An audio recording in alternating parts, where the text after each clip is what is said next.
Yes. Mm-hmm. Yep. I see that you voted.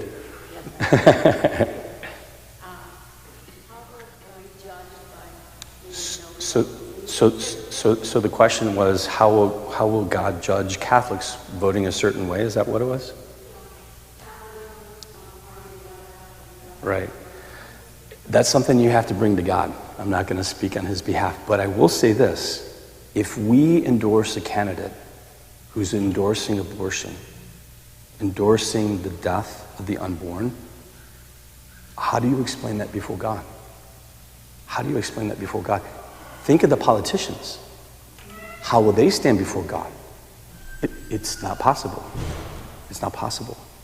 So do you think they're going to maybe do some purgatory time? Maybe. We can't be half Catholics. We can't be called Catholic light. We're either all in or we're nowhere.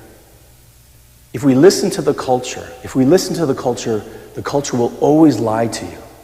The culture will always tell you what you want to hear. But if we listen to Jesus, he promises us everything, including eternal life.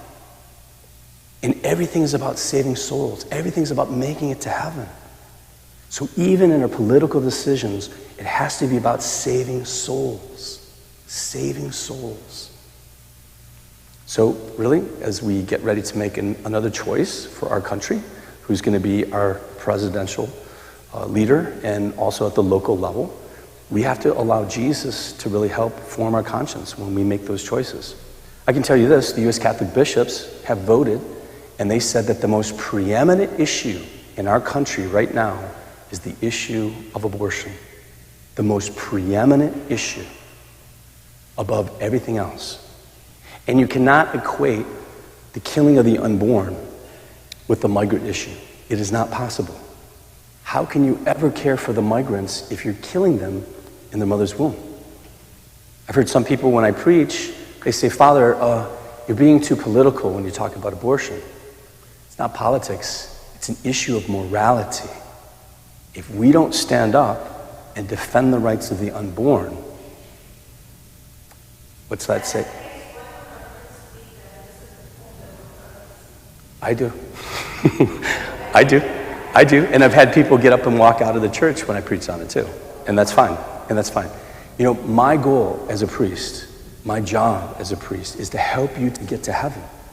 If I'm not preaching the truth, if I'm not showing you the truth, if I'm not leading you to heaven, then I'm going to be brought before God's judgment seat, and I'm risking my salvation.